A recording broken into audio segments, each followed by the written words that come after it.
वाला जोड़ सीखेंगे। हासिल वाला जोड़ मतलब हाथ में रख करके आगे जोड़ बनाएंगे, उसके बारे में हम लोग जानेंगे। तो हासिल वाला जोड़ बनाने के लिए हमने यहाँ कुछ अंक दे करके एक जोड़ दिए हुए हैं और इस जोड़ से हम हासिल वाला जोड़ सीखेंगे। तो सबसे पहले किसको किसको जोड़ना है, तो दाईं ओर से हम लोग जोड़ जब हम लोग बनाते हैं तो अपने दाईं ओर से हम जोड़ बनाते हैं और जोड़ बनाने के लिए सबसे पहले किसको किसको जोड़ना है। तो हमारे यहाँ ऊपर में 8 है और नीचे में भी 8 है। 8 और 8 को जोड़ना है। 8 और 8 को जोड़ने के लिए सबसे पहले हम क्या करेंगे, 8 और 8 डाल देंगे ताकि हमें जोड़ने में आसान हो, किसी तरह का कोई गलती नहीं होगा।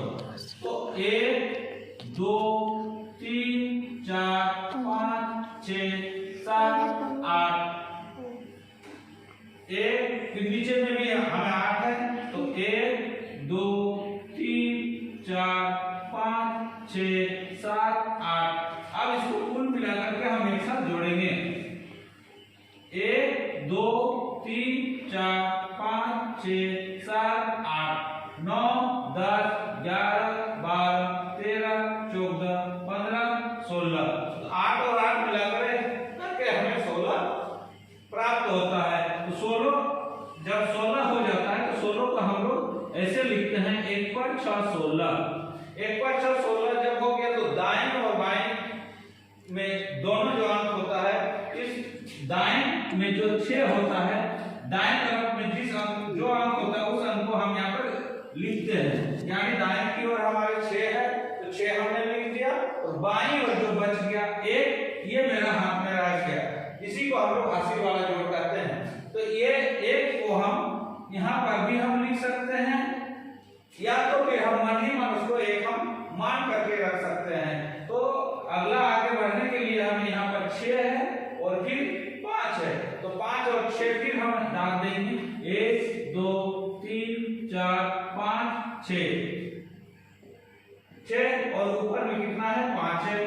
1 2 3 4 5 और मेरे हाथ में 1 है, उसको भी हम इसमें मिला देंगे यानी जोड़ देंगे। अब मिला करके देखेंगे कितना हो रहा है मेरा। 1 2 3 4 5 6 7 8 9 10 11 12। 12 जब हो जाता है तो 12 को हम लोग लिखते हैं 1 पर 2 12। 1 पर 2 12 मतलब दाईं की ओर जो मेरा 2 है उसको हम यहाँ पे लिखेंगे और बाईं की ओर जो मेरा 1 रह गया था का घर में वो हमें हाथ में रखना है। तो फिर हम आगे जब बढ़ेंगे तो 1 को हम यहाँ पर लिख सकते हैं, वहां पर हम लिख लेंगे। फिर इसको हमको जोड़ना है तो 9 और 7 को जोड़ना है। तो 9 और 7 अगर हम जोड़ेंगे तो 9 और 7 मिला करके हमारे 16 हो जाता है और हाथ में मेरा 1 है तो 16 और 1 मेरा 17 हो जाता है। तो 17 के लिए हम यहाँ पे 7 लिखेंगे और हाथ में मेरा फिर 1 रह जाता है, 1 यहाँ आगे की ओर हम लिख देंगे। फिर 8 और 5 को अगर हम फिर इसी तरह से 8 और 5 दाग देख करके हम अगर बनाएंगे कुल मिला करके हमें 8 और 5 मिला करके हमारे 13 हो जाता है और 1 को फिर जोड़ देंगे हासिल हाथ में जो है तो 13 और 1 मिला करके हमारे कितना हो जाता है 14। तो ठीक है बच्चों, इस